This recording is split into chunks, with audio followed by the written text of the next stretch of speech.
get it. Mbijan raganya. Albaka. Mbaka important. Yo, nga transfer la sto. Ya transfer la. Ha, code nyinji. Okay. Important. Nsila ID soto. Sa soto. Sorry. I get it. Mbijan bro. Albaka. Mbaka. Bara alla service o tariaka. Mbale. Mo ki janna nun kunu bara tariaka. Jannom yona forest de bureau. Gambia tonkon na no mbali ya bere. Birim koyna fo katon. Bari si kodo kino katon nim fo bolong blabe. 56 branches mola soto Gambia jam. Ha? Gambia kono anin Gambia bantala bankol. Nko kodo kiya bere. Kodo sifa fo falindiro fo nyaadi lafta memmen na kodi to poto nin kodi maraw. Jannom number 1 ti nyonta. Andum fana nata anoda enterprise sotale. Wolam nyindi ko domorol fana kol fana be firale le dadi man domorol ni fana beteat. Gambia dawda yalo ngam fa kendol sotale je. Wo moyo diat. Apelenta baraka ni lafta nyelen kendol e bina. Yalo bukani la ko la baraka ba. Yalo ndel chosano lo. Baraka.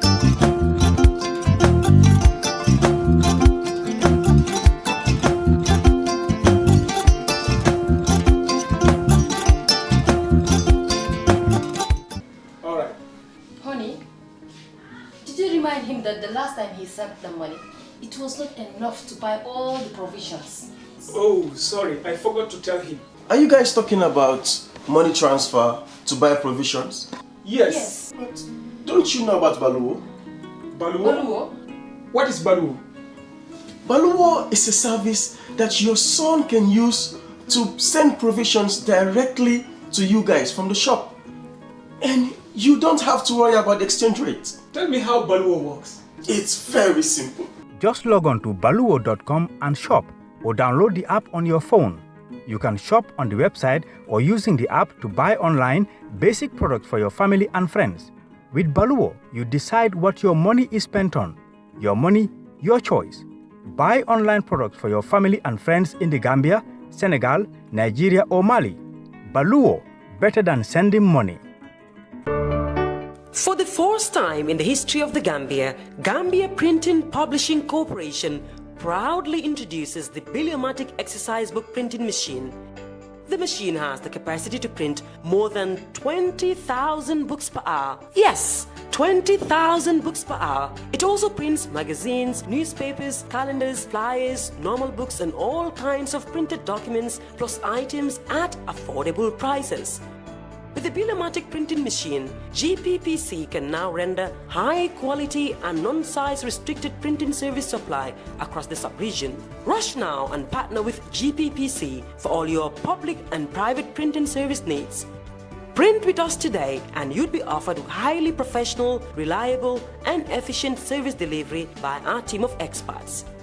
The Gambia Printing and Publishing Corporation is here to meet all demands and is reliable at all times. For more info, contact us on 437-4493 or 437-4402. GPPC is Gambian and it's yours.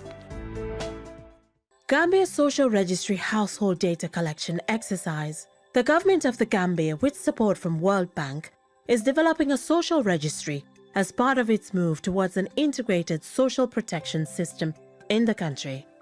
Gambia Social Registry will serve as a single entry point for the various social protection programs in the Gambia and will be hosted by the National Social Protection Secretariat at the Office of the Vice President. The social registry shall comprise households' demographic and socio-economic data. This information will guide future social protection program interventions in the Gambia and facilitate rapid identification of beneficiaries for programs. It will have the capability to be linked to other databases when these databases become automated. The enumeration teams from Gambia Bureau of Statistics, GBOS, will visit, interview and register every household in your community, so don't be left out. However, inclusion in the registry does not automatically qualify one for a particular social program. Social Registry has taken consideration of the key principles for personal data protection. Therefore, your data shall be confidential and protected. In view of this, we call on all and sundry to register their households with enumerators from GBOS. This message is brought to you by the Department of Information Services under the Ministry of Information.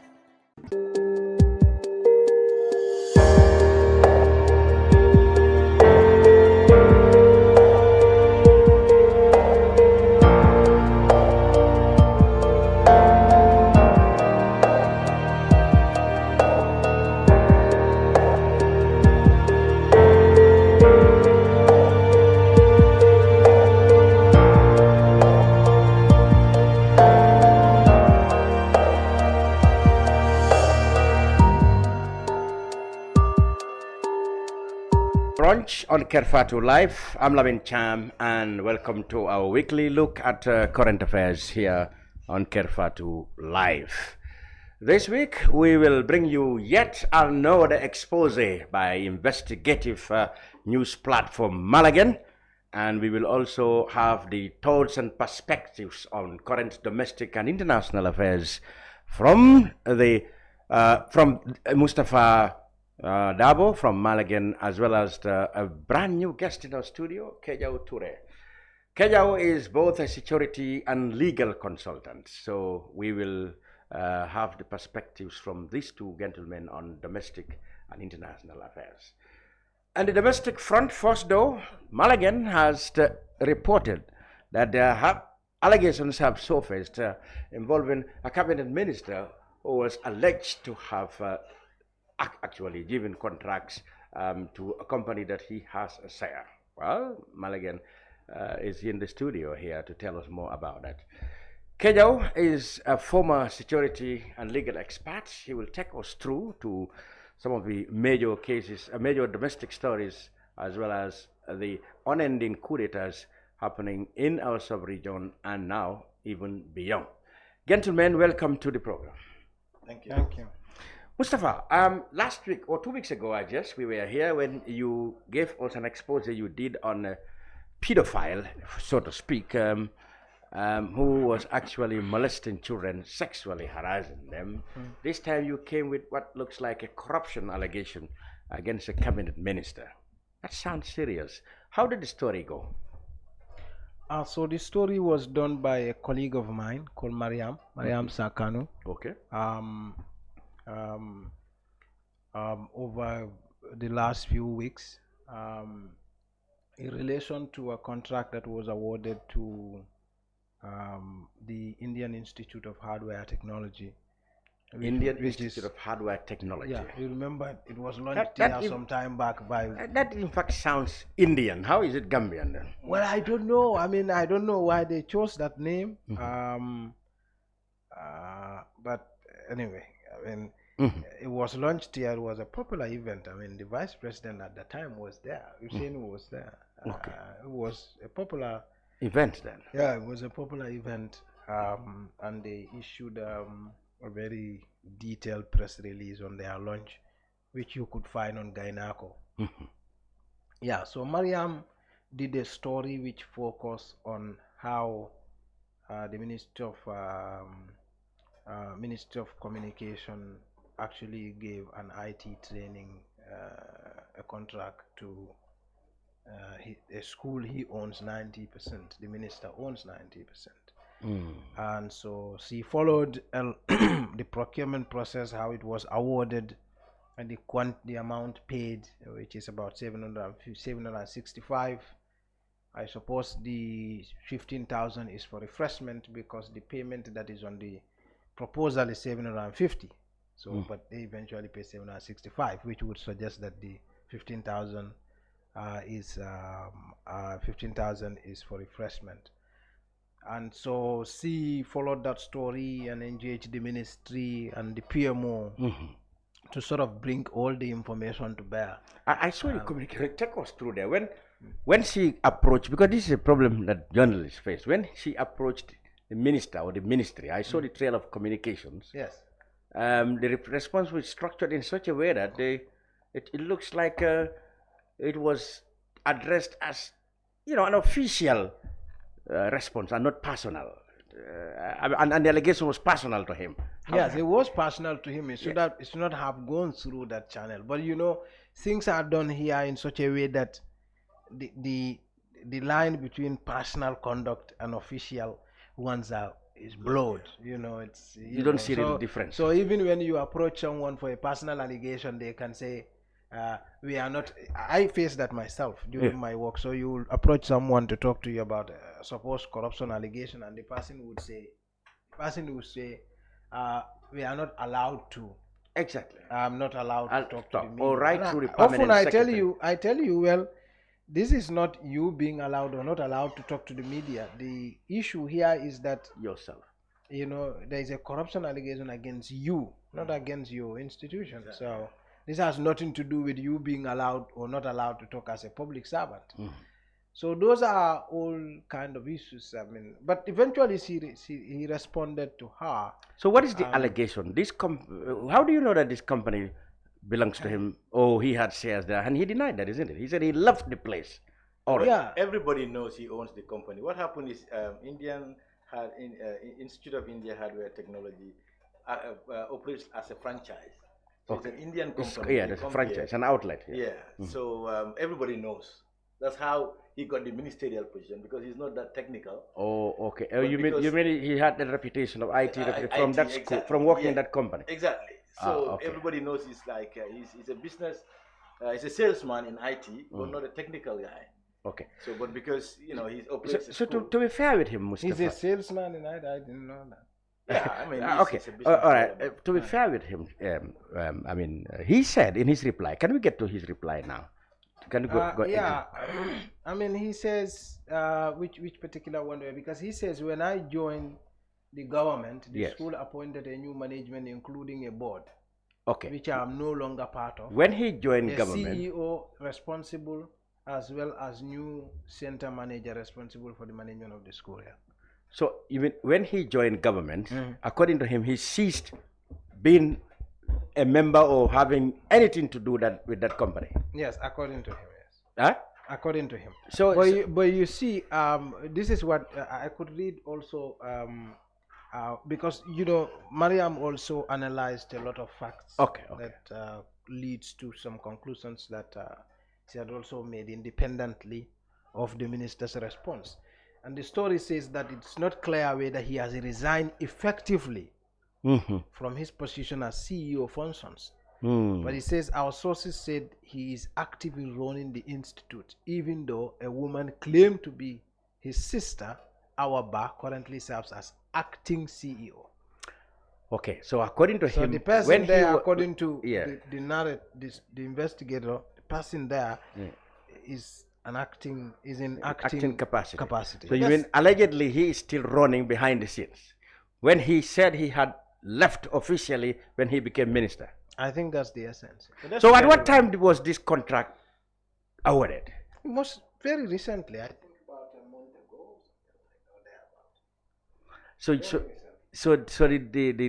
What the story is trying to now indicate that as far as the investigation is concerned, he probably still have ties with the company. Yes, so the proposal was made on April 23rd, May 15, 2023, and the letter was written to the ministries to nominate their staff for the training on April 23rd, 2023. Do we know what actual training it was? And well, they said, this was, relating to cybersecurity issues. But he still holds shares in that company. He holds 90% shares. So it's you haven't seen. How are you convinced that he owns 90%? Because the company records says still up to now. Yeah. Yes, he owns 90%. So whether he's CEO or not, the record shows that he's irrelevant. It's irrelevant. The record showed that he is still 90% also. Yeah, the record shows that. I mean, the story details that, and of course. But did he specifically respond to the fact that he's still? Did he deny the fact that he's still the biggest shareholder, or that was? No, he didn't address those issues. I mean, the later,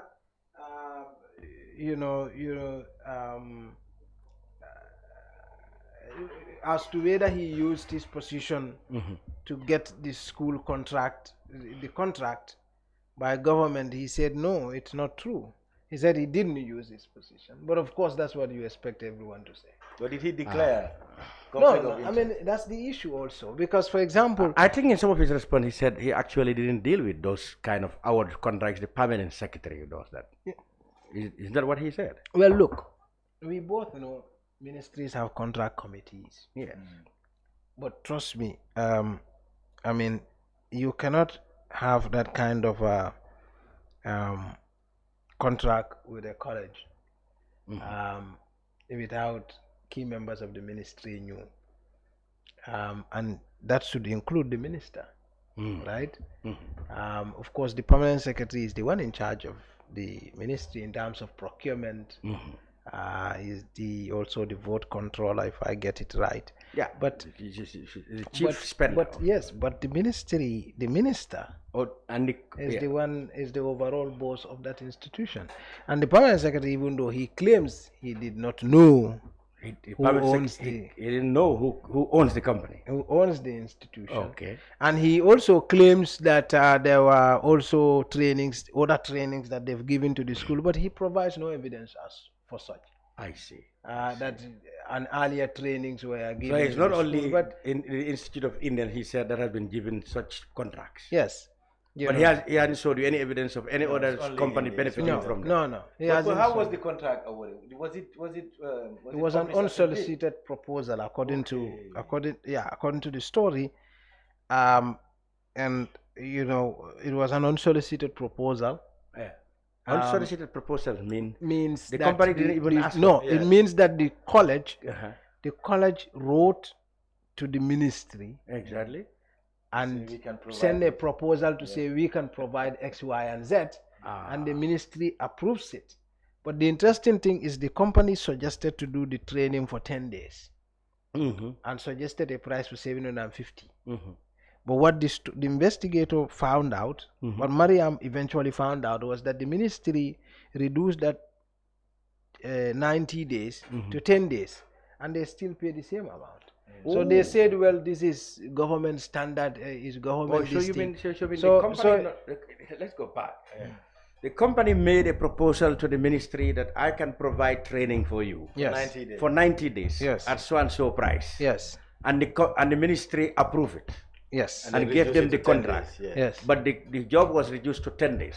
Yes. And you can't do those kind of training in 10 days. The price offered the price proposed by the company is what remains. Yeah. Yes, it what remains, but also if you could it be that the job was done actually in 10 days? What was meant to be done in 90 days actually was. Or maybe it was just meant for money to exchange hands without any value at all. Absolutely. Because it could also be that hard work was done within 10 days. No, you can't do that. He has IT experience. Maybe you should tell us that. Yeah, IT cybersecurity, you have to take about 3 months. Even 3 months is too small. It is impossible, because it has to cover both hardware, networking, programming, and all that thing. So when the school offered the proposal, they were right to say 90 days. So when reducing it to 10 days is careless, negligent. I thought perhaps the work was done efficiently within 10 days. What was meant for 90 days was achieved actually in 10 days. That could also be the case. Mustapha. Yeah, so you would see that even on the proposal, they wrote 90 days is written, but they didn't, you cannot rewrite the unsolicited proposal that comes to the ministry. So someone made an effort to write 10 days on the proposal with a pen. On top of 90. You see what I mean? Wow. And this is what we are scared about. So it's not only this thing, we're scared that the minister will award a lot of this digitalization to India. There was this worry in the IT. Oh, I see. Yeah. Okay, when he was appointed, there was a concern. There was a concern that his connection with India is going to bring in, and I think he tells people. Well, he said he has made tremendous achievement in terms of, digitalizing our economy, our state functions, and these online purchasing and buying activities online. He said Gambia is going to be very proud of such platforms.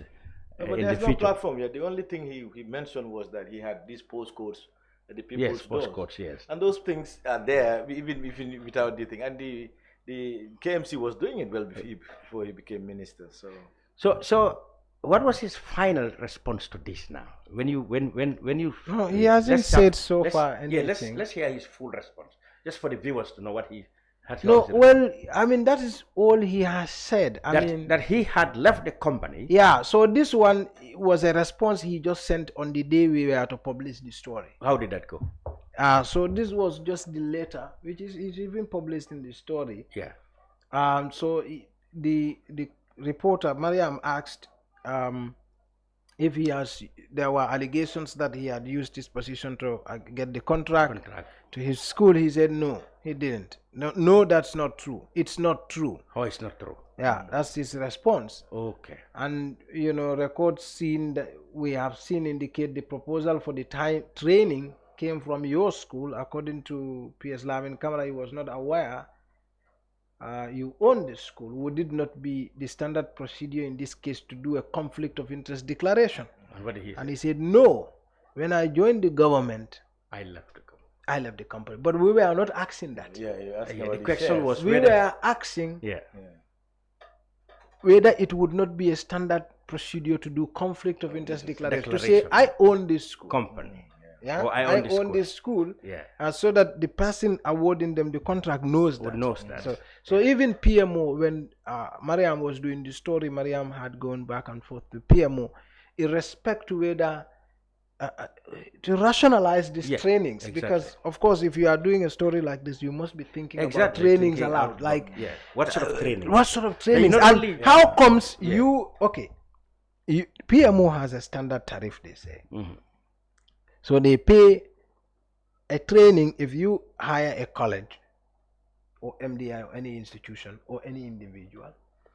They pay the institution $30,000. Not more than that, a day. Right? $30,000 for the period of the training. Let's say, for a person. $30,000 for the period of the training. So for example, if they hire you for 1 week or 2 weeks or 3 weeks or 4 weeks, and you do the training, each person, government will pay 30,000 for the person, or 35,000 for the person. And the trainees who go to attend that training will have an allowance also. If they are junior officers, they will be paid an allowance for 35,000. Right? So it means for every training, government incurs two costs. One, they pay the institution, and two, the allowance they pay to people who we are capacitizing. You see the idea. Like, if you do not go attend training at MDI, for example, you will be at work. So government, and anyway, you get your transportation allowance as part of your salary. Government now is paying for you to go get trained. They're still giving you 35,000 for that training as an allowance. And what they do is, some of these people, they take the training outside the country. Yes. They pay them per diems. Yes. And also, if it is even outside of the country, it's even more expensive. So the story is not only exposing what might appear to be conflict of interest on the side of the minister, but even the modalities. It's also looking at the training in general. I see. In the government. This country, everything is rip-offs. Yes, so it doesn't look very. Maybe it would need probably a more detailed investigation into the broader training. Exactly. So that's what I was going to say. So, for our analysis now, for your analysis as the medium who carried it, what do you think next should be the minister's move? I mean, do you think his responses has sufficiently addressed the questions raised there? Because I know a former minister, I mean, for the last 3 months, there have been allegations in audit, queried by auditors that he might have interest in a company that's registered in his son's, is it his son's name or in Abba? His son's name. We carried that. Exactly, and he was sacked. Exactly. Well, they didn't say why he was sacked. They just said he was sacked. So this man should also be sacked. They said at the time he accepted to resign for something that was not compatible with his office. So don't say he was sacked. He accepted to go. Yeah, when in reality, it looks like he was forced to resign. Yeah, but that was not this guy. But then later we saw in the audit queries that he probably might have a conflict of interest and stuff like that. How is it similar to this? Look, the Abba situation is a bit different. Different in the sense that Abba, which by the way was done by Kejau Jefa, was done in a way that Abba registered a company, and it's a sole proprietorship. He owns it alone completely. Yeah, it's a business. It's not a company. Yeah. And when he became governor, he now remove his name and put his son's name As the owner. as the owner. So it's like I own the company. this one I is more own a serious than business. that. I own a business. But this one seemed to have left. No, this one did not remove his name. His name. No, I'm talking about. He's still the owns it. 90% owner. Or you mean the case of Usman? Abba, yes, but Abba's own is also the same. Okay, let's. But it's just that. Let's go ahead. No, we were talking he about does. how I mean, different we it is. both know how these things You work. were talking about your no, son, listen, They are but dependents. you are there. telling us how different it was. To So this, what was the yes. difference? So the difference is just the name.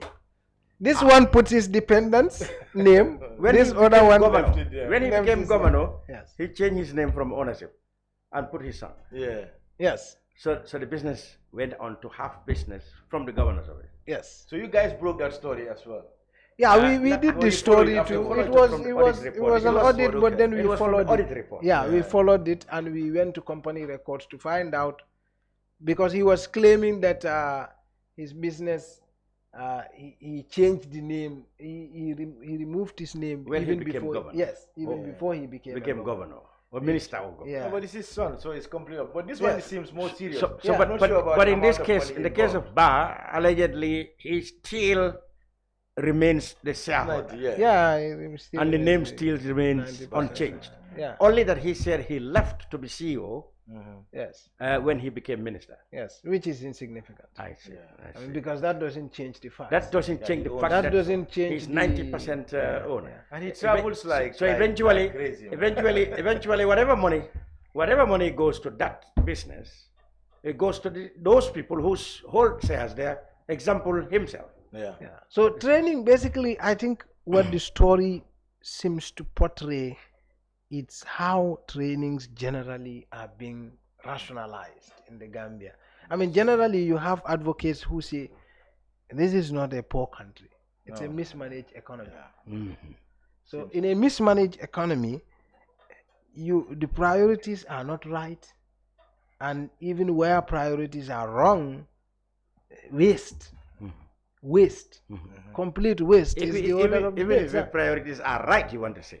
Yeah, even where priorities are not right, not right, are I not don't right. even, okay, where, So it's a double jeopardy. I Even see. where priorities are not right, you know, waste also piles up. So you know, say for example, rationalize this.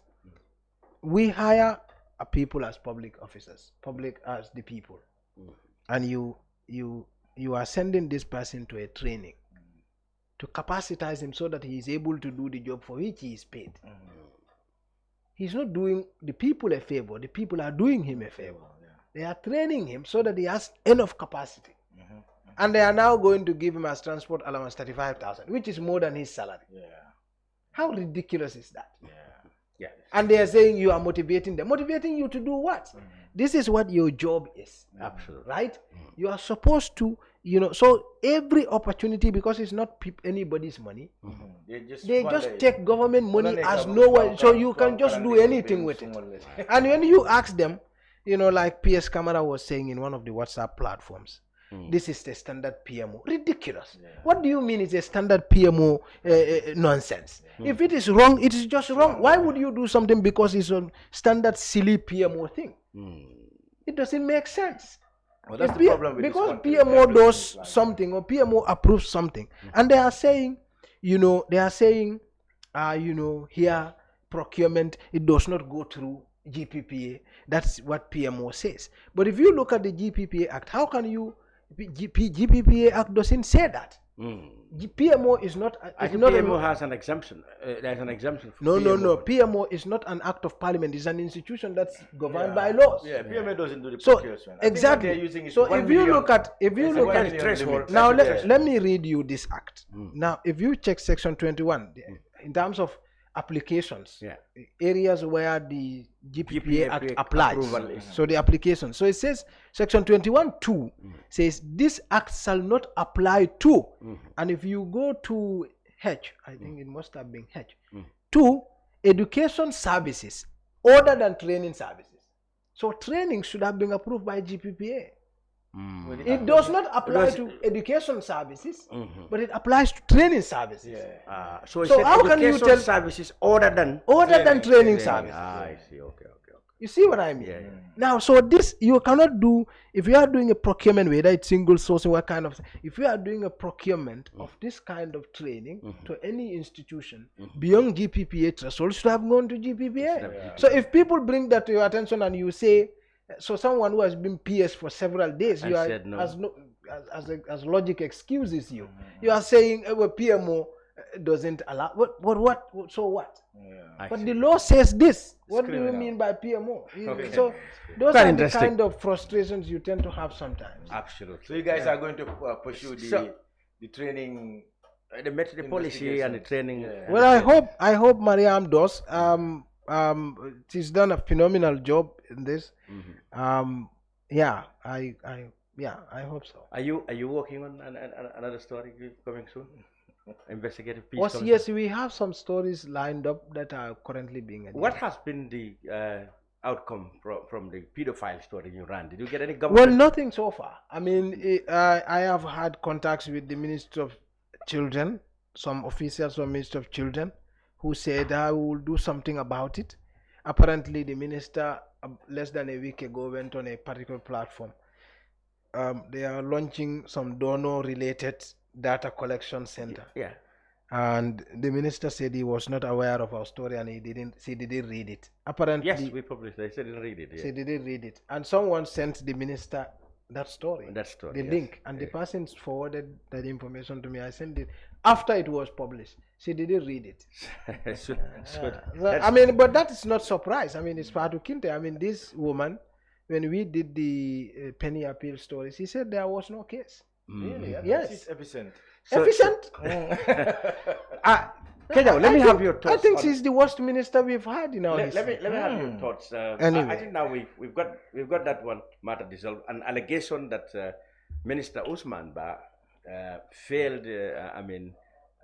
To stop what would look like a conflict of interest. The awarding of a contract to a company that he owned 90% shares, but then he said he had stopped being part of that company when he became minister, so therefore he's innocent. So the allegation is he is still the shareholder of the biggest shareholder of the company. Therefore, any money that goes to that company goes to him, so to speak. But he denied flatly. This is, and I want to take your, perspective on this and other aspects. You are a cybersecurity and legal affairs expert. Now you are in consultancy. You also have a military police background, being a former gendarmerie and stuff like that. Let me begin by asking, what's your perspective on what he's talking about, the general awarding of contracts and the GPPA's non-conformity with GPPA rules. GPPA itself came on the flag at the local government commission for giving out inconsistent reports about procurement policies in different areas. What's your perspective on this? Thank you very much, Mr. Cham. I think it's criminal. Malagan is doing a great job. We must be grateful for them for all these revelations that they Yeah, but I think these actions are criminal. You know, the country needs a lot of money, and our people are suffering. You know, they're living in their poverty. Yet our government, you know, it's not political government in this sense. It's everybody. You know, the whole apparatus is trying to find ways to siphon the money into their pockets in different ways. You know, and I think, as Mustapha said, this is why people say Gambia is not a poor country, but the attitude is very poor, and the few people get together and get all the money and put it in their pocket. Look at the per diem issues. You know, none of the political parties is talking about making sure it is aligned with international standards. Oh, you mean our per diems are not aligned? It's not 250? Yeah, for 300 for 250 to 300 pounds per day. You know, if you're from I'm sure UK, that's not. People say that's the cheapest you can find in the region. Oh. No, but the thing is, in a place like UK where they give who give us some money, you know, as grants, there if you travel, they will not give you per diem.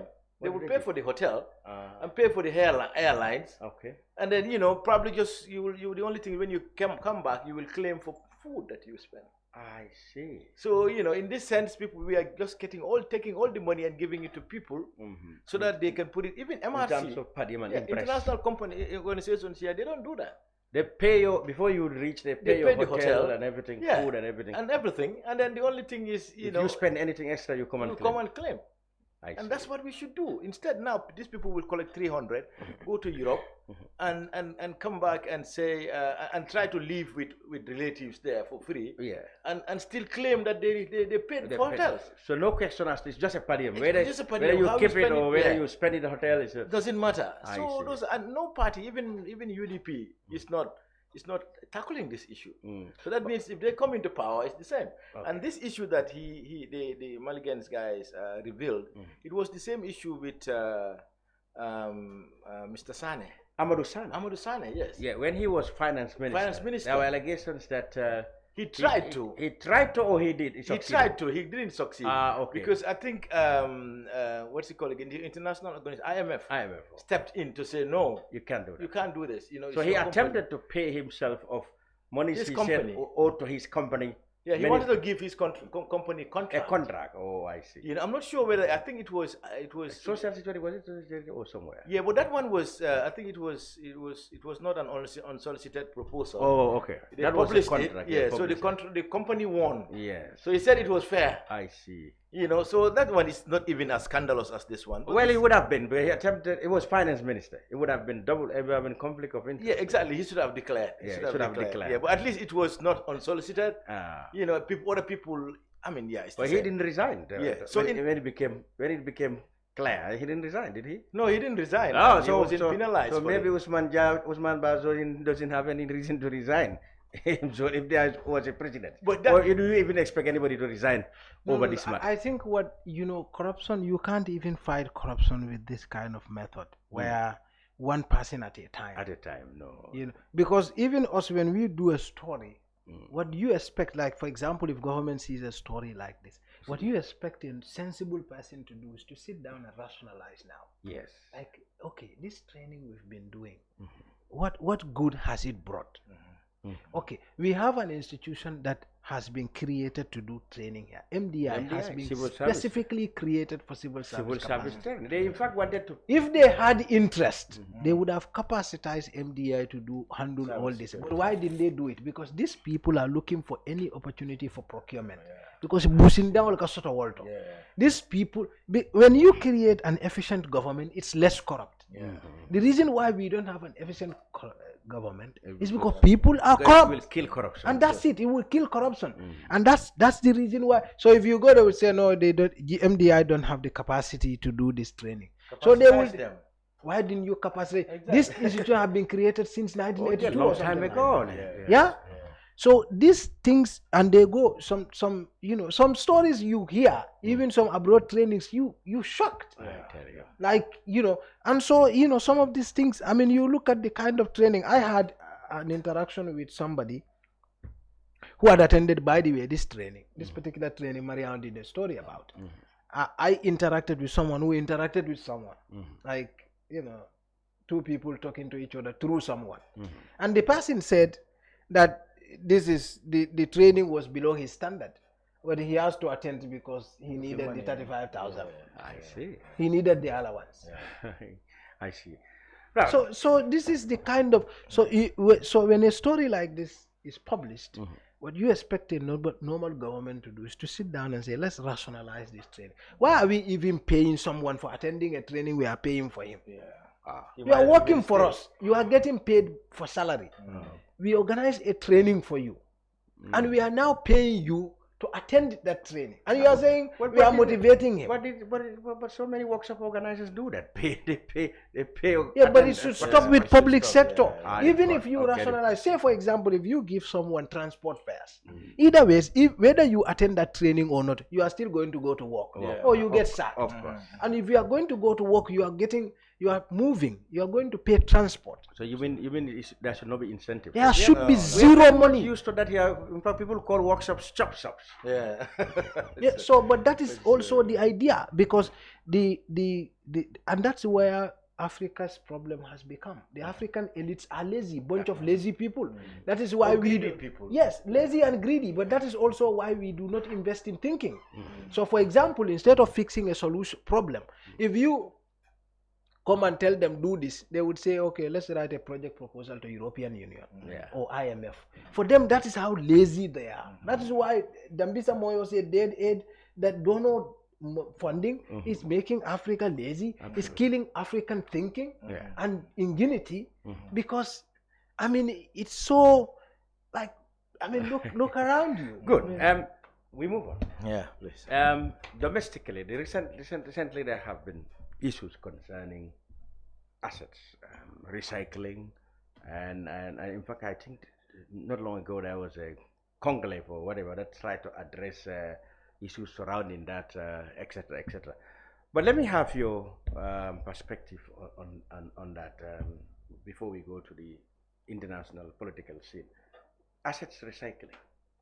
When you heard it that the Senegambia Bridge is going to be recycled, what came to your mind first?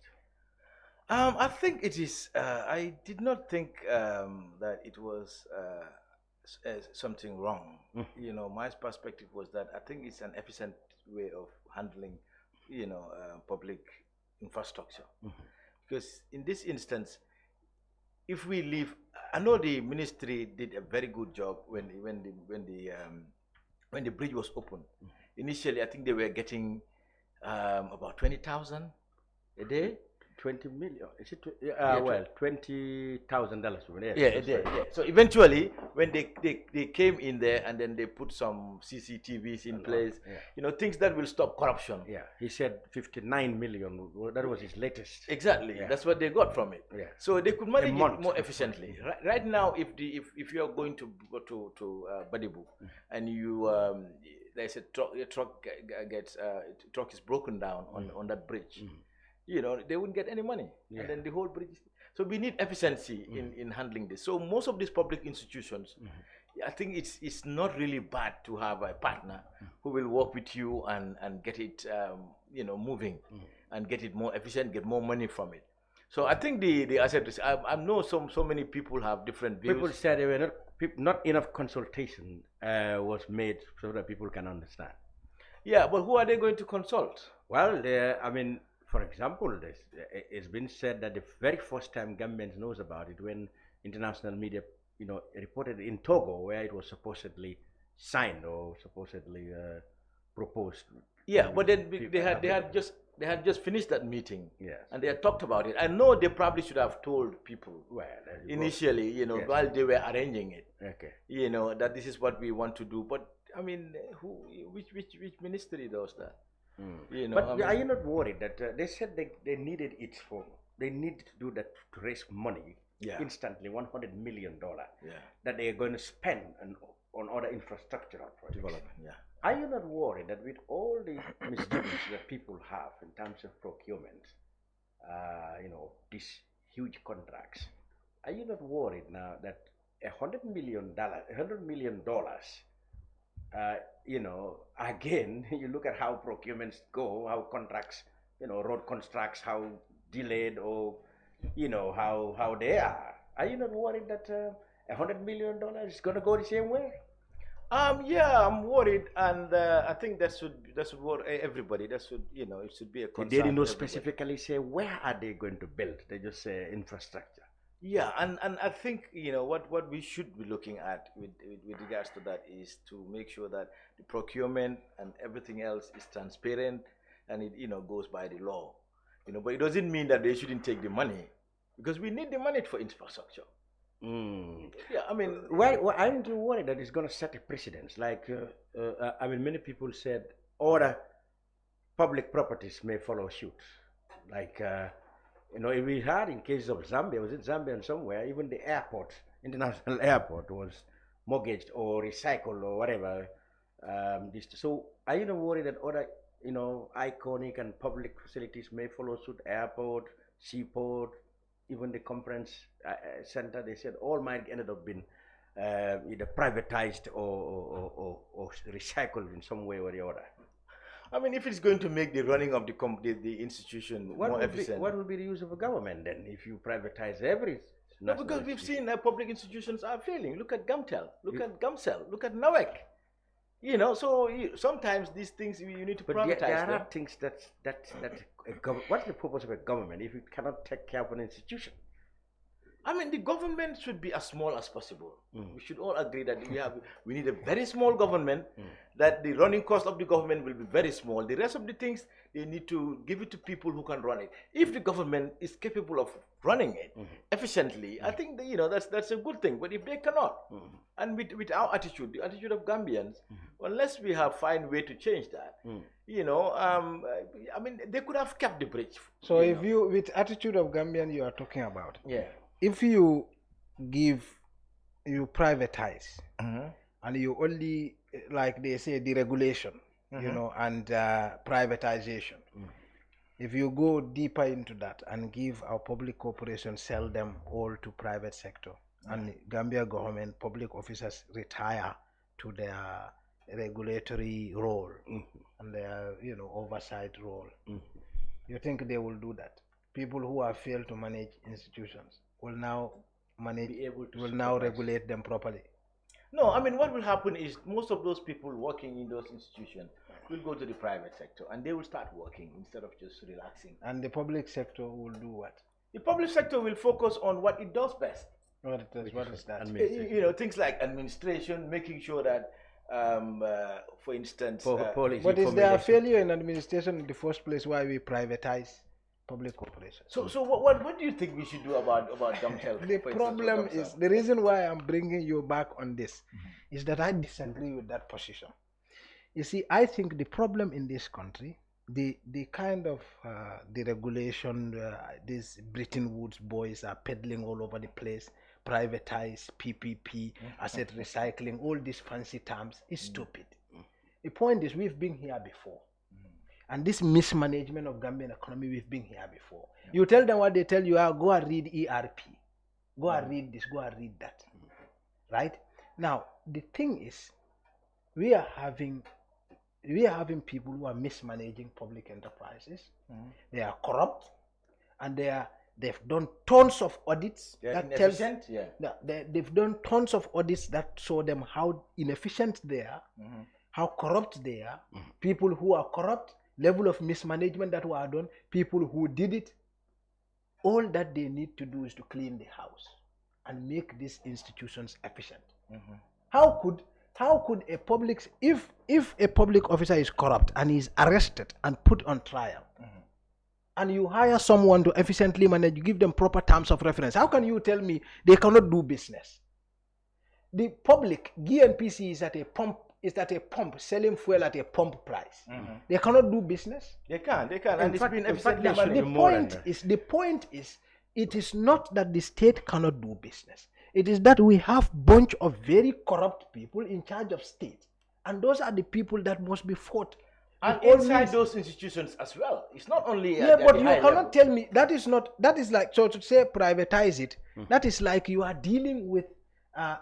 You are not dealing with. What's the purpose you are of dealing government? with a symptom. You are not dealing with the disease. But it has worked. It has worked. Socialism. If you're talking about socialism, it means the government has to control everything, and then we've seen how inefficient that goes. No, it's not inefficient. I mean, look, Kejau. Let's not be showing this kind of idea. Look, in China. Is probably one of the most advanced developing countries right now. But even in advancing, China, yes, they have a bit both. Yes, they have both, but there is heavy involvement of state in the economy. And state is very efficient, and they make sure whoever is corrupt pays for it. That's what we need to do. Sometimes firing squad. They did the same thing. In China. You don't want firing squad, but we should lock them up.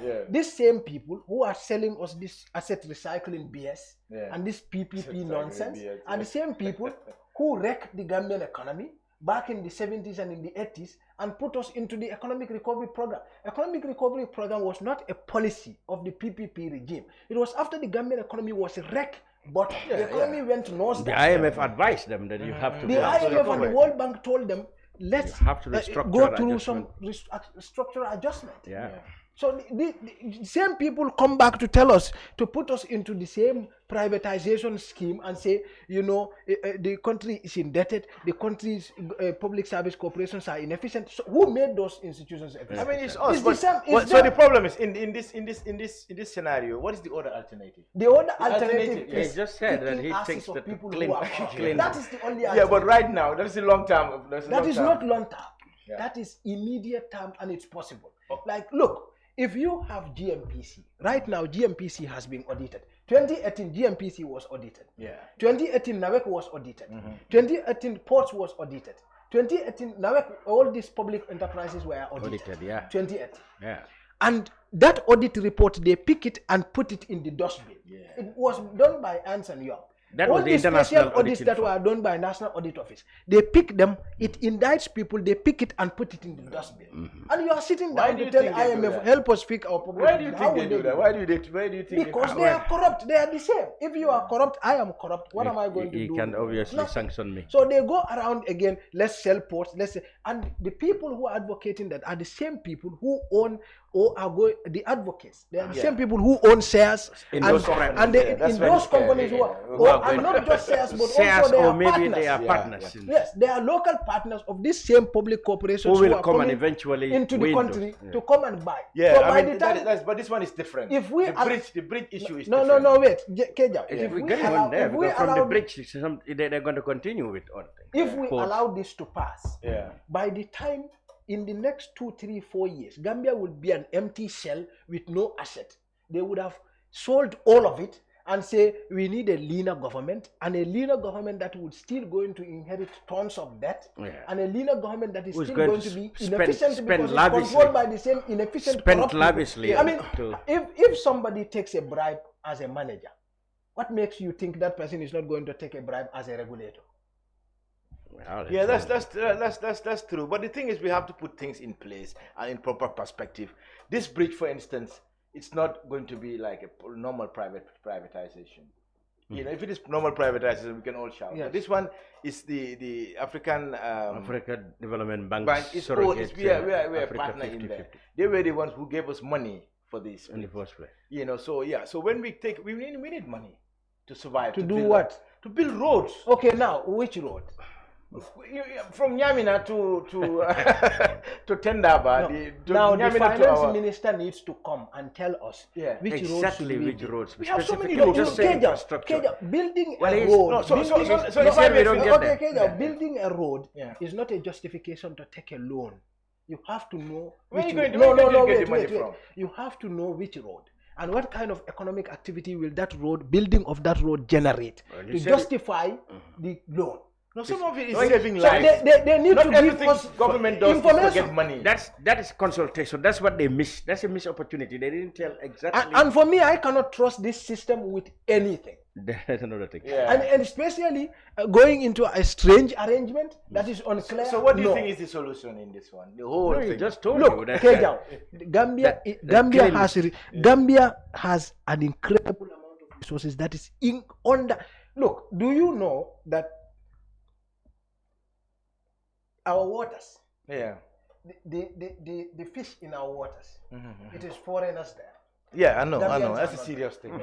Everything, even the security of it. That's one thing. Yeah. Security. You know, our Navy does not even have a boat to go into our waters. They're paying people to They are currently being put on an NGO boat to go and arrest people in our waters. Yeah. Now, let me tell you, if Navy makes, say, for example, 10 arrests of illegal fishing trawlers, if even their consultative committee, weak as it is, their consultative committee, weak as it is, they charge them sometimes $5 million. If you charge one vessel for $5 million, do you know how many million is? Yeah, 50 million. Now, Navy, not only are people are illegally fishing in our waters. There was a study that was done. I think I forgot the story when I was doing the Dr. Banja story. We were doing a research and we came across this story, and it says that the countries on the coastline, Guinea-Bissau, the Gambia, Mauritania, and Senegal, jointly lose about 2.4 billion United States dollars in their waters to illegal fishing every year. And even what about legal fishing? You have your legal fishing that is being done by the European Union and Senegal. No, but let me tell you. Now, I mean, if you tell them that, they tell you no.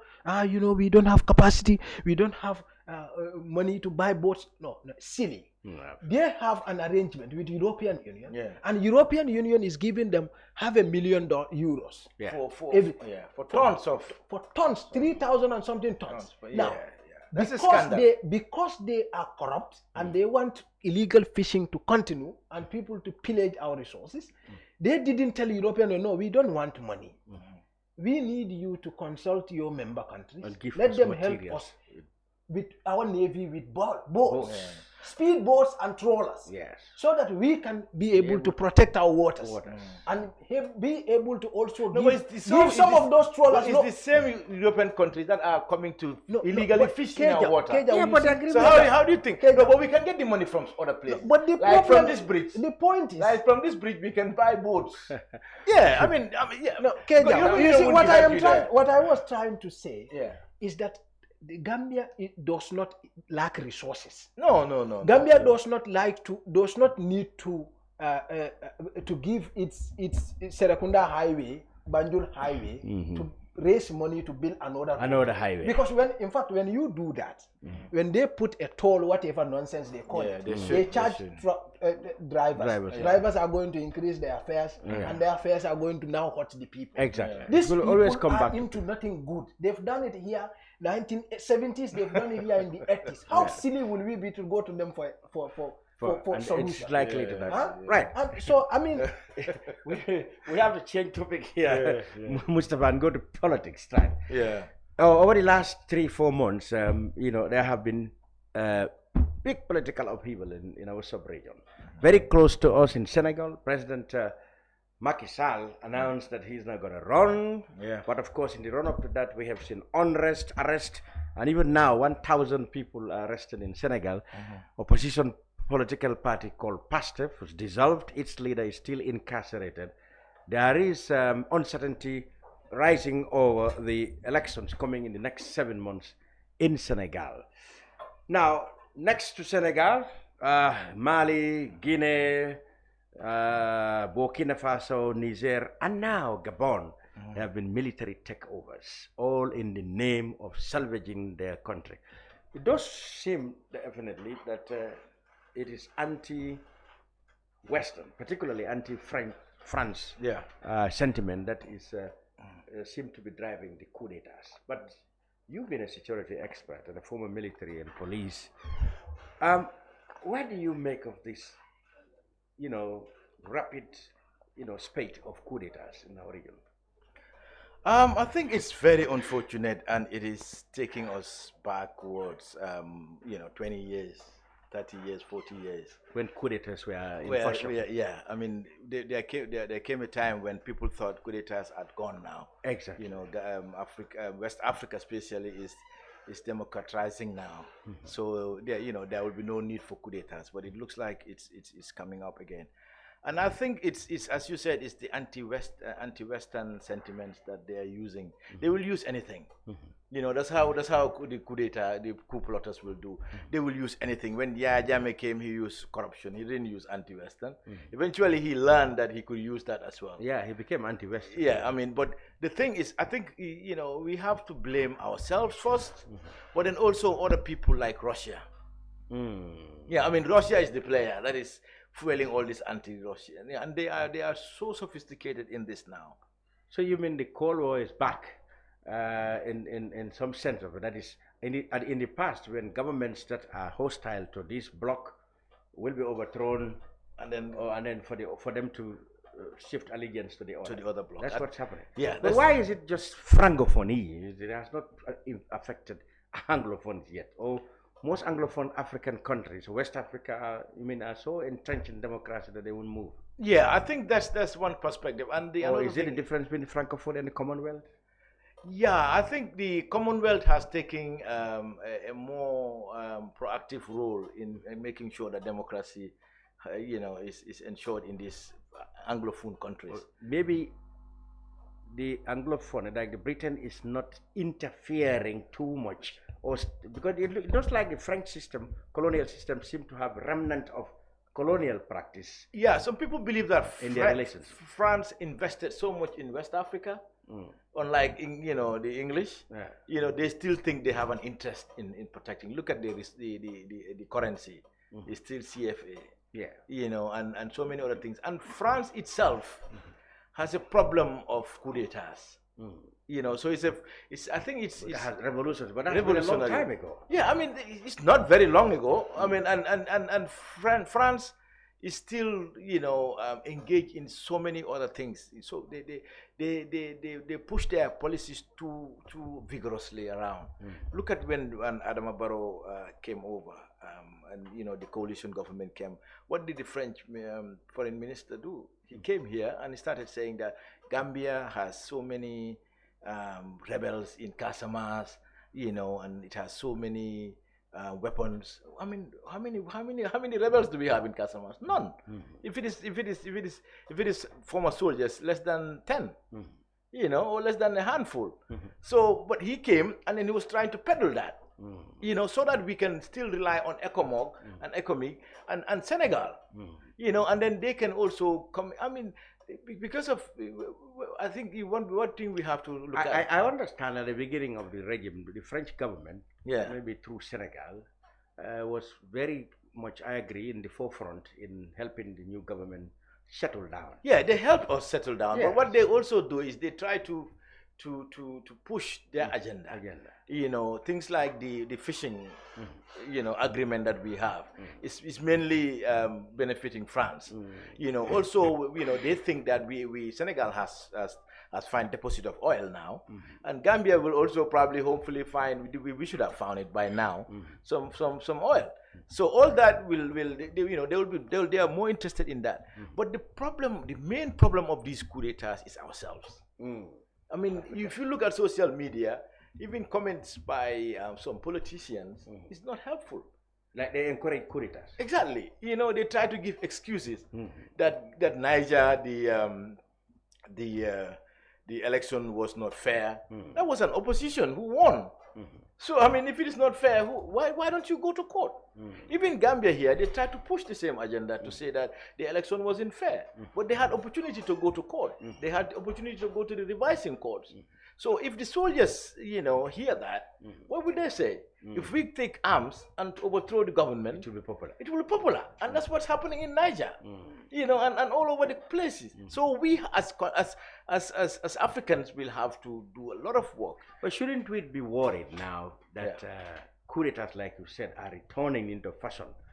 Exactly. Shouldn't we Africans, the whole entire Africa, be worried now that, especially when you said a force is pushing them, and that's anti-Western force like Russia. In Russia. Yeah. I mean, Russia has Wagner, and they use so much tactics now, cybersecurity tactics. You see some people on social media, they have African names, pushing this agenda, trying to, they're not Africans, they're Russians. We've seen it in UK. They use social security propaganda. Yeah, for serious propaganda. When I remember in London last time when there was bombing, someone was stabbing people on the bridge in London. What the Russians did was they tried to portray it as okay. The man was injured and he ran to some Muslims and they pushed him out. So it's like Muslim sentiment we were going to raise there. And then one thing they didn't realize is UK is so integrated. When those people went to hospital, the medical doctors who attended to them were Muslims. And the English followed this story. Where is this story coming from? And they found out that it's from Russia. So it's the same thing in right now in Africa.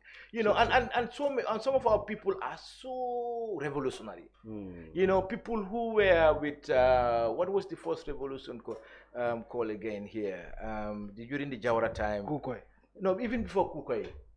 You mean the Moja? The Moja G people are still there. They are still active. Those people, they will not see anything good about Western. And they're still active. I think Kejau, I think you're going into conspiracy theory. No, it's not conspiracy. It's reality. No. No, it's a reality. You see our people, they are proposing and they are supporting, and it's playing in the hands of people who benefit. Right. I Everybody benefits from I don't coup d'etats. I don't from the way. Well, I don't subscribe to coup d'etats. Yes. Yeah. And I think as Gambians we should be the last. Exactly. Having our experience on the Gambia, we should be the last to actually propagate for coup d'etats. And why I'm opposed, in principle, to coup d'etats is that you see the education of the no malice here because you have a military training, but you see the education of the military, you know, inescapably transforms them to be non-conformity with democratic principles. Yeah, I read this somewhere. the education of the military makes them inevitably non-conformity with democratic principles. Because the education of the military is passive obedience. They have to obey and belong to one set of commands. Anything against that command should be neutralized. Such a person cannot come into the democratic government because where you have to argue, consult, disagree, wait, seek approval, the military, that's not their education. So that's why they should have no business in coming into power. They should be under an authority that is constituted by the people so that they act in unison. They, you know, they are the most organized national institution. So they should act in the interest of the nation. However, and also example, in our civilian setup now, in our democratic setup now, we have been discussing, here we are discussing how our assets should not be nationalized, how the president or the minister has failed to do this, how the minister allegedly, failed to protect himself from conflict of interest. On the Jammeh, who dare even ask Jammeh, why do you establish Kanilai family farming? You amassing state materials and making it a Kanilai family farm. Who dare challenge that? Exactly. Because we are on a military dictatorship. And the other thing is when they fall out, if civilians fall out, for example, the UDP, we are supposedly seen to be the government in the very early days of the coalition government. When they fell out, Barrow went his way, Darboe went his way. If this was military, they were going to settle their scores to Barrow left the gone. It happened in '94. When Basiru Barrow was seen to be not in agreement with Savali and others, what happened? They fought each other and they killed a lot of people. So that's how military settled their difference. It's happening in Khartoum. The military had a problem and if they fought among themselves, killing whole communities. If that was a democratic state, I mean, they wouldn't have come to that. Absolutely. So that's all these reasons I don't want a military regime. Absolutely. So this is my rationale, you know. But then of course, I have seen military regimes that have been very progressive. I read them in history. Very progressive. And at the end, they brought about very durable democracies. That's true, but that's very rare. European Union. There are countries that have been trying to join European Union for years now. I don't need to name names. Of course. And each time they come, they look at their certain indicators and they tell them you can't join. Because you haven't met criteria 1, 2, or 3. You haven't fulfilled X, Y, and Z. If you want this thing they call peace is relative. Peace. There is no peace in any ECOWAS country. Except Gambia. Because peace is intrinsically linked to good governance. The child who is sleeping in a house doesn't have food to eat. He's hungry. Hunger is the greatest form of violence. That child is in no peace. Now, you have people who steal public resources and they go and do whatever they please with it. Those persons are encouraged. Those persons are engaging in violence, and the greatest form of it. So there is no peace in ECOWAS, in no ECOWAS country. Now the truth is that if you want Africa or ECOWAS to have durable peace, and this thing they call democracy, whatever it is, they need to ensure there is justice. That justice has to be equitable distribution of public resources, stamping out corruption, and where corruption is shown in the open, dealing with it efficiently and effectively. Punishing it. You see what I mean? We have to build a system that works. This thing we call even tribalism, what is it other than corruption? Absolutely. Because how do you this thing like what kind of a tribe can you have in a government? Like how do you bring a tribe in a government? Corruption. It's elites, African lazy elites are the ones who have come together, build a system to steal from the poor people. And one of them will betray them, or some angry military just come and betray them and go and take up arms and take over. And he also enjoy. And so repeat, this is two people killing each other for themselves. So the military is no better than the politicians they overthrow, and the politicians they overthrow are no better than the military. They are the same. Yeah, exactly. Well, that's why I am neither against coup. I am not supporting it, but I'm neither against it. Because the systems they topple are not in themselves democratic systems. Yeah, but Democracy is a system of government that is defined as people, government of the people, for the people, and by the people. Where indescribable and indiscriminate pilfering of public resources occurs and nobody lifts a finger to stop it, that is not a democracy. That is not, call it what you will, but that is not a government for the people, because a government has to exist for the people. But there's no. You don't need, for us to sound legitimate when we are saying we need peace. What is peace? And whose peace? Whose peace anyway? Because the child whose money has been stolen from him and whose resources is being used by some elite to fund his child's education in UK, that child is living in his father's house hungry. That child is not enduring any peace. So peace, whose peace? And what peace are you talking about? You see what I mean? So we need to stop like agreeing with these politicians and all these people in government that we need a government, we need to have the coup is bad, yes, but they are not overthrowing any government that cares about the people. They are overthrowing traitors. And traitors overthrowing traitors is none of our business.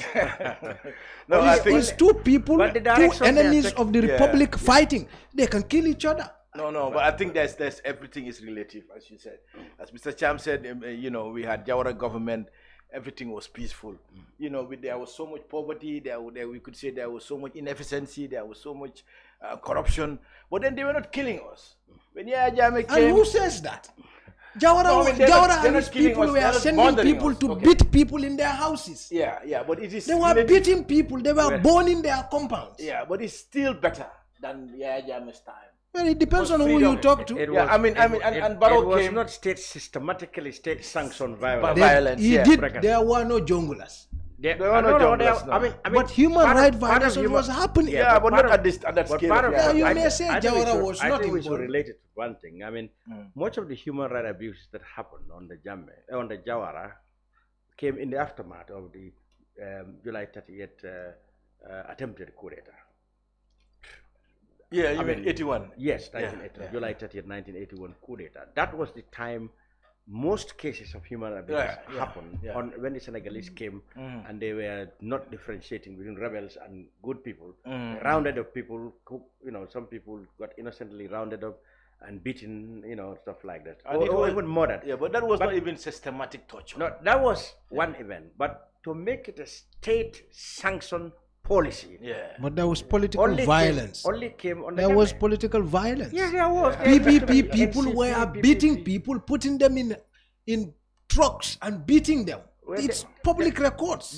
That's possible because it's not possible. It happened.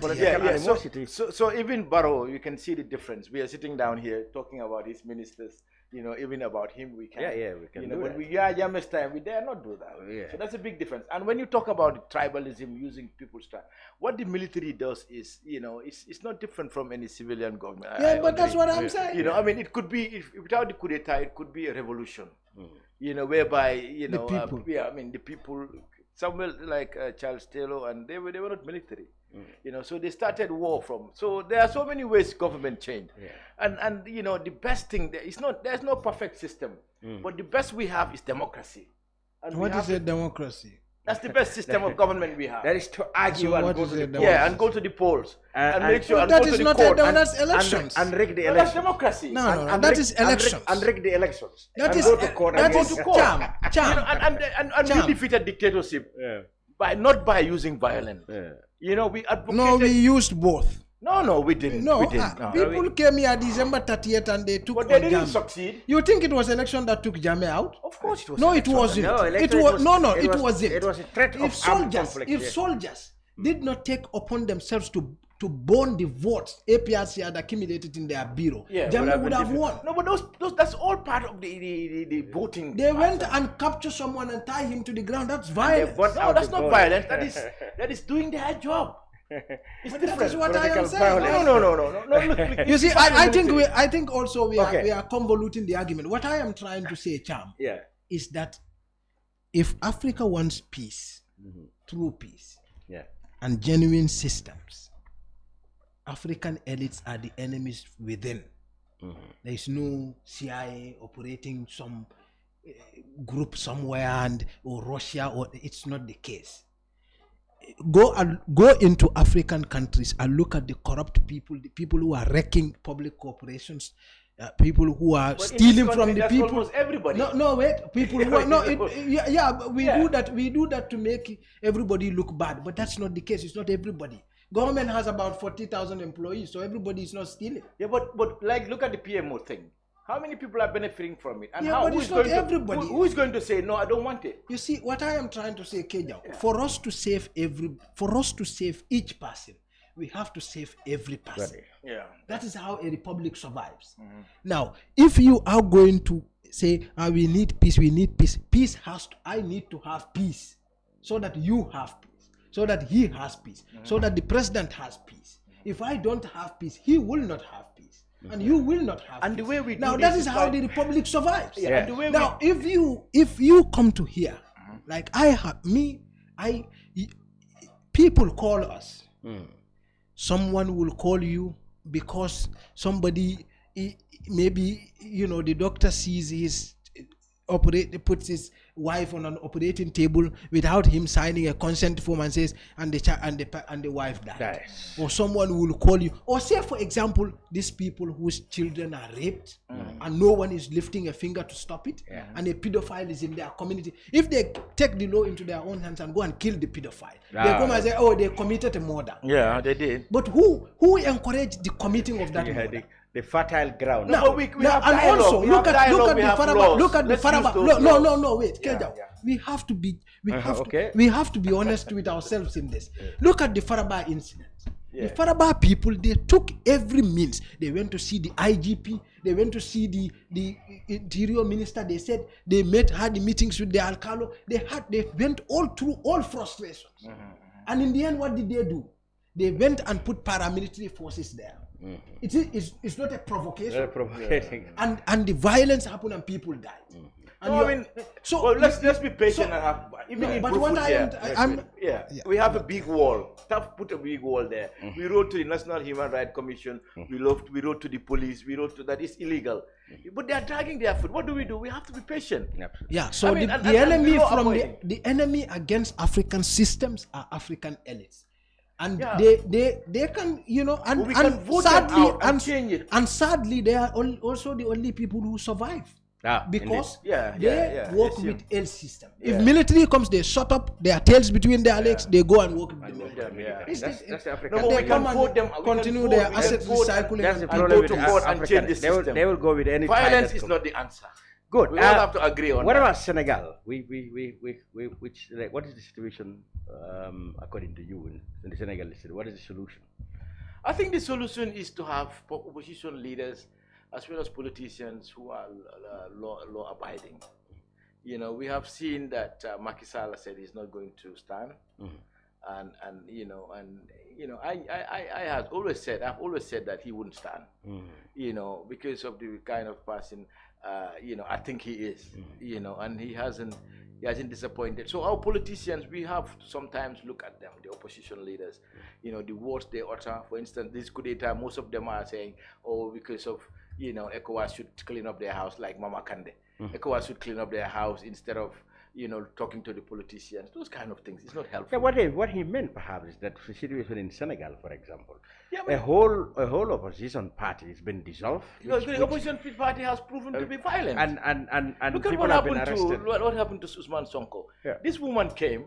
He was taking pictures of just like an investigative journalist. But he did not identify himself when he was asked. Doesn't matter. Kejau. You are a public figure. No. Let me just land. As they say, let me just But finish. they also had Let their me finish privacy. my point. They all had their privacy. To No, as a protect. public figure, you don't have your privacy. No, I know that it is. Yeah. But if you are asked to identify yours, I could. If I take pictures for my job in Banjul or in a crowd, and anybody asks me, "What are you doing this?"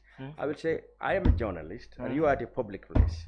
I am doing a story, so I think I have a right to take pictures of people who are at a public place." Yeah. But if I refuse to say who I am, Yeah, they don't have any right to say anything. They don't have any. It's not against the law to take public figures. Well, pictures. But you know that is just that's just the end. And what will the picture do to you? Listen, that is the end. The politicians should be mature and know that you shouldn't follow the small. Don't you think there was a systematic policy to prevent him from contesting? Because they knew his temperament. It's I mean, but it's like but some it's of not for the Senegalese people to judge and not his advisory. No. I mean, if I know that you get angry very easily and you don't have state manly attitude, So I should stop you. I can provoke you, and you are going to react. No. But is that what should be the job of a president or I mean a government? No, I mean the government will say just like you said, Jawara. Maki will say, I'm not aware of it. It's my security apparatus. Because the security suspect that this man could be a threat to national security. No, it's Maki. Is it not Maki who suspect that this man would be a big adversary who will vote him Maki out? is the head of the executive, but it doesn't mean that he owns, he runs everything in Senegal. I believe that the security think that, this man is a communist, is a socialist, is going to bring so much discord. Socialism is bad. So socialism is not bad, but it might affect other people's interests. So whose interest would it affect?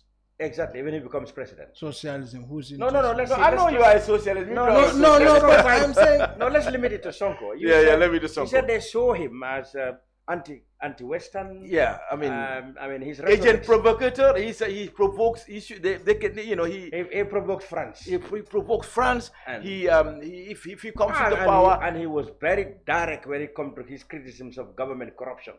Yeah, he never minks his words. And that's why people support him. That's see, what I like him about it. But the problem is he has to have discipline himself. He has to be a statesman. But don't you think the state was actually targeting him? For elimination from election at all costs. There was a rape case that was proven found to be sham. So entirely they now convict him for corrupting the youth. There was defamatory. Yeah, so corrupting the youth is a crime in the Senegal. And no, so listen, what listen. is you? So you don't believe? But they didn't jail him there. No, we have to give them the benefit of the doubt. You don't believe that there was always a systematic plan to eliminate him from taking part in the election. There could be, but that's not the point. He has That's what they have been doing. No, I mean, if Yahya Jammeh was doing that for years with the opposition, he didn't succeed until UDP overstepped. So this thing where did they overstep? They demonstrated. Yeah. And he locked them up. Yeah. So they could have prevented that. So in this case also, if someone is taking your picture, ignore him or her. In this case. Ignore her. What would have that done to? But he was always going to. He wasn't naked, or he wasn't with that girl. That's the end of the chapter. It started with violence against himself. I mean, targeting him for arrest, targeting him for because he does overstep the boundary. He has to be a stateman and understand that these people are trying to provoke me. So control yourself. For instance, in that picture, he could have let it go. What will happen? Nothing. What is overstepping the boundary? No, I mean taking someone's picture, thing from him. That's illegal. You don't expect that from a president. If Sonko becomes a president, you know what he's going to do?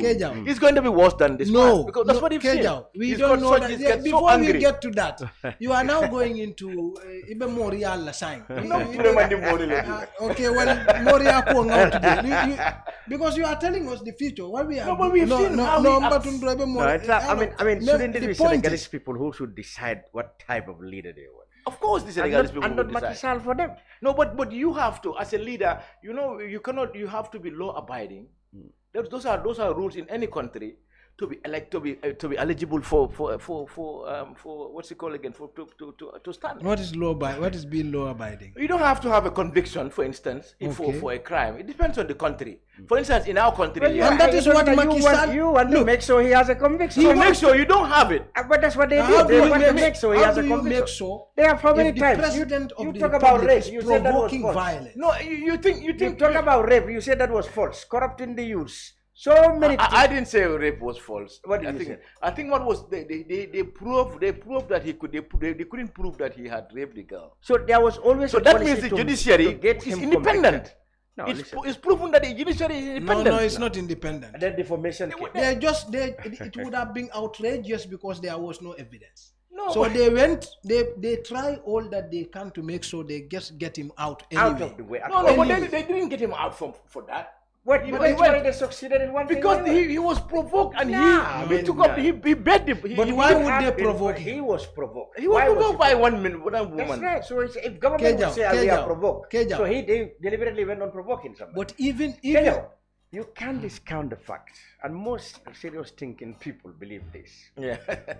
Sonko may have his imperfections. Everybody, a lot of it. But there has been a systematic policy to get him out of the race. But that's clear to everybody. He should know better. That is politics. But you think if that is not politics. That's not encourage this kind of get rid of Darboe, he would not. Politics. That's why Darboe, for instance, is very careful. That is not decency.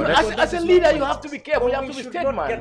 No. A government that is for the people shouldn't allow people to decide who becomes their leader. Same way, I agree. But in the same way, as a politician, as an opposition, you have to make sure that you act statesmanly. But you obey the law. No, but the government or the party in power or the president should not target state institutions to target his adversaries so as to eliminate them from the race. I agree. That's where the problem is. I agree. But the other problem also is if they are targeting you, make sure that you are clean, you are law-abiding. You cannot fight when the state machineries have been. Of course, you can fight it. You think Adama Barrow is happy that I'm UDP, for instance? No, if he can eliminate me, he will. If he find out that I'm doing something illegal, he will. No. But the thing is, I don't think you're whatever he does. No, I'm just giving me an example. I'm a small fish, but someone like Darboe, for instance. No, but if he can get rid of Darboe, no, even that, he will. See, that's where the mistake is. I think Adama Barrow should even be proud that there are people. There's a strong opposition. No, there are people in the opposition who will disagree with him, condemn him, criticize him. You see, the more criticized you are, the more respected you are in a democracy. We agree on that. I mean, we agree that the leader should be magnanimous. But to say that magnanimous for what? No, listen. No, as the leader, you have to make sure that. Kejau, leader just has. But also the opposition leader has to make sure that they obey the law. I mean, some of the things that our opposition leaders do, some of the things they say, even in Europe, you cannot say those kind of things. You cannot do those kind of things. The bus stops at the government. As well as, if a government, it's on everybody. The government should not be vindictive. Yeah, absolutely. The government should not be vindictive. And once you are elected, I've always tell people, you see, when you go into election and you succeeded in being elected, you have now a bigger responsibility than the one that has lost the elections. Because that man is only interested in him and his party. Whereas you who succeeded in winning the elections, you are now working for your country. I think that's where the problem lies. They should both be interested for the country. Just because UDP lost government doesn't mean that I cannot go to the schools and help them with computers and with IT education, for instance. But the person who takes the mantle is the one who should show statesmanship. And that's where they should both show statesmanship. I know it's the one who should a statesman is someone who is looking for to be a. So you have no. But how so you have no problem with the persecution of Sonko and his party? I have a problem with it, but I also have a problem with Sonko allowing them to persecute him. Or prosecute him in this sense. No, prosecute him. He was keeping his peace. In fact, the whole problem started. You see, the issue you are talking about magnanimity. A leader has no business in, magnanimous, this, that. These are all tendencies of bad governance. The point is a leader is a leadership. Presidency is defined by law. Yeah. And you have what you can and should do, And you have cannot what do. you can't and shouldn't do. That's right. That's law. Yeah. Opposition, every citizen's behavior and attitude in a democratic society is defined by law. So there is no point being magnanimous, being this or being that. Just do your job. Illegal. Do your job. What and go Sonko home. did was illegal. Do you know that? No, wait. We will but get to that's that. a fact. No, Moro, I'm Kumasu. But That's the end. You are we're talking saying about. that what Sonko did, the last part was illegal. Do you agree? Among Kumasu, No, do you what agree do with you that? mean what he did in the last part? Snatching someone's phone from him, from her, and refusing to give up is illegal. That was when he was in the house. That's almost at the end of the film. That's why they got him. That is at the end of That the is film. where when they got him, all these things they were trying, but they couldn't. Retract this behind to Now the let's wrap up now. What do you think his announcement that he's not going to run, Macky Sall? Yeah. What do you think it will have in terms of impact on ECOWAS countries, such as ours? I mean, it is great. I mean, it's a great news, and I've already said that Macky Sall will not run. Macky is a Democrat. Macky is one of the people who came to free us from Yahya Jammeh here. And we are. No, Macky didn't I'm come to free this country. ECOWAS did. Yeah, I mean ECOWAS was going to, they were going to withdraw, and Macky went to Nigeria and said, hey, you can't do that. Let's go and rescue our brothers. And the thing is, that has sent a signal to ECOWAS that Senegal is still a beacon of democracy in this region. I mean, it was great. It's great news. Even Adama Barrow had to go and congratulate him and say that's a great thing. So, but it reflects on the people themselves. What about Adama Barrow? Is he going to run the three terms? If Macky Sall said you're not going to run and you're congratulating him, why are you running? And so if everybody does that, coup d'etats will go away. The country will be secured. We've seen how prosperous Senegal is becoming. Until this passive disturbance, they start burning people's homes, people's businesses. That is going to bring Senegal back. But before then, Senegal is a beacon of hope, beacon of democracy. If only I can speak fluent French, I probably would relocate there. I mean, because it's the same country. If I am president today, what I will push for is Gambia and Senegal will become one. One country? One country, because we are one. Is that what? That's even if it's going to be. That's what everybody dislikes. I mean, most Gambians dislike. We are the same people. If you go to Nyamina, you go and cross the border, you will not realize you are in Senegal. Yeah. Because it's the same people across the border. And it's not the same if you go to... If you go to Dakar, it's different. If you go to Banjul, it's different. Even in Dakar, it's the same. Everywhere is the same. Mali is the same. Guinea-Bissau is the same. Guinea-Conakry is the same. I think the idea of Senegal and Gambia being the same is silly, really. We want to be stronger like the EU is. No, it's the same with the whole region. Even in Ghana, it's the same. No, but that does not erode their national identity. That does not erode anything. No, it doesn't. But the thing is, we can travel from one place to another. We are doing that now. Without anybody you want to tell me? You want to tell me it's not the same when I can drive from Germany to Norway. No, I'm saying you without anybody stopping me. But here you can't. Okay, no, you will. So to come to my point, I think that was a great thing, and it should send. I think that's what ECOWAS should be doing. They should try to put pressure on everybody so that you can have 3 terms, because two terms. But that's what people are using to make sure that. But it's just an excuse. We have seen in Europe places like Merkel. She served about 4 times. Yeah, and there was no violence. There was nothing. We see Niger. Niger just came in 2 years, not even 1 term, and he was overthrown. Yeah. So it's just an excuse. Even if Macky said he's going to serve 3 terms, Senegalese will come out and vote him out because they are mature. We need our politics to be mature, and we need our peoples to be awakened. And anyhow we can do that, we should try. Good. Kejau. Yeah, thank you. Touray, a former military and police and also a legal consultant now. What do you do now, most? IT. IT. Yeah, I try to, as a philanthropist, I try to take information technology to schools by collaborating with people, taking computers, especially for the Arabic students. Because if you take it to a school and you tell the student, the school that most of the schools have computers, so it's just a matter of repairing it, and putting some parts in that are missing. and and asking them to allow Arabic students to come in, because the Arabic students will graduate, they wouldn't have any job, and so that's a big challenge. And also I build systems for people. I do a little bit consultancy here and there.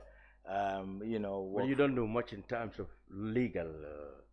No. I think legal was was the first thing I chose. Yeah. And then I think I GTTI was at GTTI until I finished diploma, but there was no law school here. Excellent. So you had to go, and then I think University of the Gambia came. There was no law there, so I had to go into IT, and now I've been in IT for over 20 years now. Okay. So yeah, I think that's Do you miss your military or gendarmerie friends? How many of them? You were in the first batch of the gendarme, or?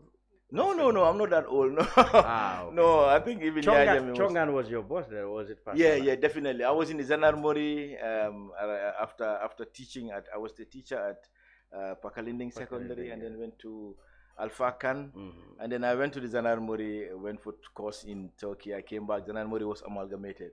That was the biggest mistake of Jawara. So and then Jambi was in the gendarme, not so. Yeah, he was in the gendarmerie. He senior you. Yeah, he's older than me. So so I went to the police. I was at the police headquarters, complaint and discipline unit. Yeah. The coup d'etat came. They moved me to the army, to the military police there, because it's the same complaint and discipline and military police. Military police. Yeah, so I was there for years. Went to Ghana Military Academy. Came back. I became the military police commander. Yeah, I remember. Yeah, and then they were trying to muddle things. When did you fall out with Jambi? No, they were trying to muddle things. I see. So I resigned from the military police. They took me to the training school. I was company commander, Fajara Barracks. So when I went to peacekeeping in what is it called again? In East Timor. I came back. I knew Babukar Jara told me, go to the army. Go to the university. You like education. You can go. And the other people were like, no, he can go part time. And no, it's from his boss. Yeah, that let's get him out of the system. So I went to Gambia University. I went for holidays, and then they declared me absent without leave, even though I have 4 years holidays. Study leave, yeah. So I mean, right now I think they probably owe me a lot of money if I take them to court, and I probably should, if it is a correct country, I probably should be in the military still. But if I go now, my juniors are the commanders. The army commander was a cadet officer when I was a lieutenant. Oh yeah. Yeah. So you were the CDS. No, the army commander. CDS is a lot. Cham, huh? This guy Gomez. Gomez, yeah. Okay. So Cham and Drame are a lot older people. Yeah. I mean, they should be retiring now and leave it to the others. Good. So that's me. I have Kejau, the military man, in the last 5 minutes. Yeah. Please don't forget to send stars to our platform wherever you are watching, or stars things have come back. So please don't forget to give us stars, as many as you can. Kejau Touray, thank you very much for being on the Brunch. Thank you very much. Mustapha from Malagan, thank you very much too. We're looking forward to another of your exposures in the not too distant future. Thank you very much for being on the Brunch. We will be back with the Brunch next week Saturday. Watch out for that. Thank you. Thank you, Mr. Chow.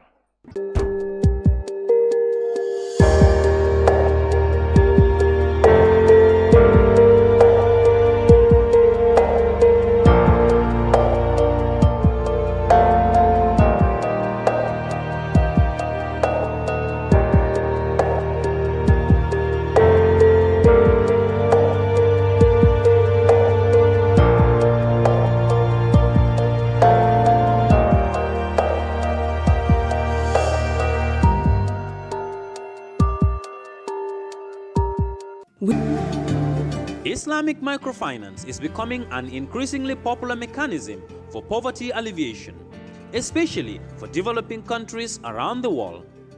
This microfinance service adheres to the principles of Islam as a form of social responsibility. Yona Islamic Microfinance is the Islamic microfinance of choice in the Gambia, trustworthy and reliable. At Yona Islamic Microfinance, we provide savings products, current accounts, financing products in conformity with Islam. In addition, Yona Islamic Microfinance also offers local and international remittances, takaful fund, management of zakat, management of awqaf, trading and investment, and building of strategic partnerships to bring financial services to the doorstep of the poor with donor projects, madrasas, youth organizations, women groups, and farmer organizations. Make a choice with Yona Islamic Microfinance today. For more information on Yona Islamic Microfinance, call 377-2151 or 9832-151 or visit Yona head office at Tipa Garage, Bakote, or visit any Yona branch located countrywide near you.